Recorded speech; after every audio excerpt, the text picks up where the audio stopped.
Bonjour à tous. Urgence signalée. Urgence signalée. Militant du PDCID. C'est pourquoi, tombe pour la première fois sur ma vidéo, je te demande humblement de partager massivement cette vidéo afin qu'elle fasse boucle sur les réseaux sociaux. Voyez-vous, le président Tidjane Thiam ne demande que l'organisation d'élections transparentes et inclusives en Côte d'Ivoire, afin de permettre enfin à la Côte d'Ivoire de connaître quand même cet état démocratique, à l'instar du Sénégal et du Ghana, qui connaissent des transitions politiques purement démocratiques. Et lui, il ne s'impose pas par la voie des armes, mais par la voie des programmes de société qu'il a pour les Ivoiriens. Il demande à ce que tous les candidats, sans exception, soient inscrits sur la liste électorale et puissent prendre part donc au processus électoral d'octobre prochain. Mais cet engagement qu'il a aujourd'hui lui vaut cette chasse aux sorcières, cette course-poursuite, ce dénigrement, cette intimidation dont il a évoqué en interview sur France 24, lorsqu'il disait qu'il recevait des menaces de mort et que sa vie même était menacée en Côte d'Ivoire par des personnes autorisées. Qui dit personnes autorisées pense systématiquement au gouvernement en place, aux forces de l'ordre, à ceux-là qui commandent aujourd'hui les unités des forces de l'ordre. Mais quand tu l'as dit, nombre de militants du RHDP ont crié à la victimisation. Non, que le président Tidjane Thiam se victimise, non, il veut attirer donc la lumière sur lui, qui attenterait donc à sa vie en Côte d'Ivoire, et qu'il était libre de rentrer en Côte d'Ivoire pour faire sa politique, et que rien ne lui arriverait. Mais aujourd'hui, on vient de nous donner raison, on vient de donner raison au président Tidjane Thiam.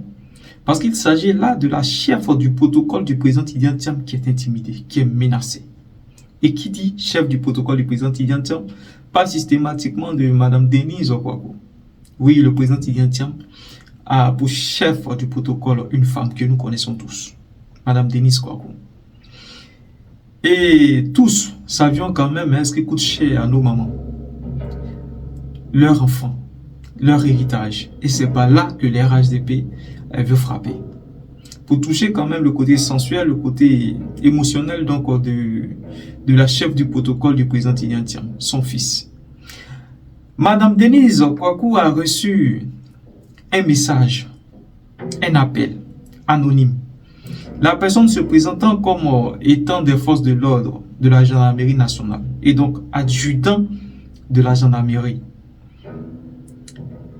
Il lui a simplement dit: bonjour madame, nous savons que vous avez un garçon qui va à l'école. Alors, continuez seulement. Et il a raccroché. Voilà une énième intimidation. L'intimidation dont évoquait le président Tidjane Thiam sur France 24. Sa chef du protocole, celle-là qui est en charge de la garde sécuritaire du président Tidjane Thiam. Celle-là qui a pour responsabilité de filtrer tous les contacts du président Tidjane Thiam. Elle est aujourd'hui menacée de mort. Elle est aujourd'hui menacée par le touchement de son fils. Oui, ils veulent toucher au fils de Madame Denise Okwaku.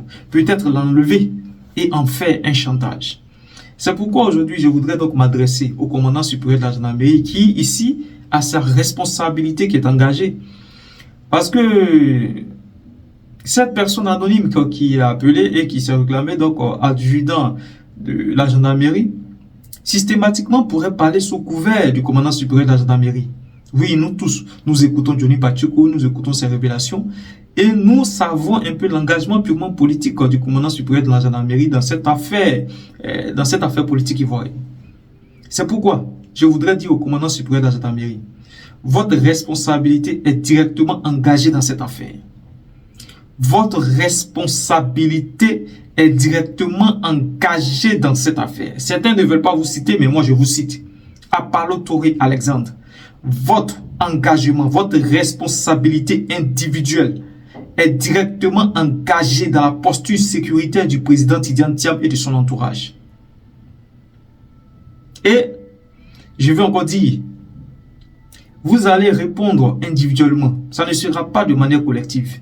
Vous répondrez individuellement en cas d'atteinte à la sécurité physique de l'entourage du président Tidjane Thiam.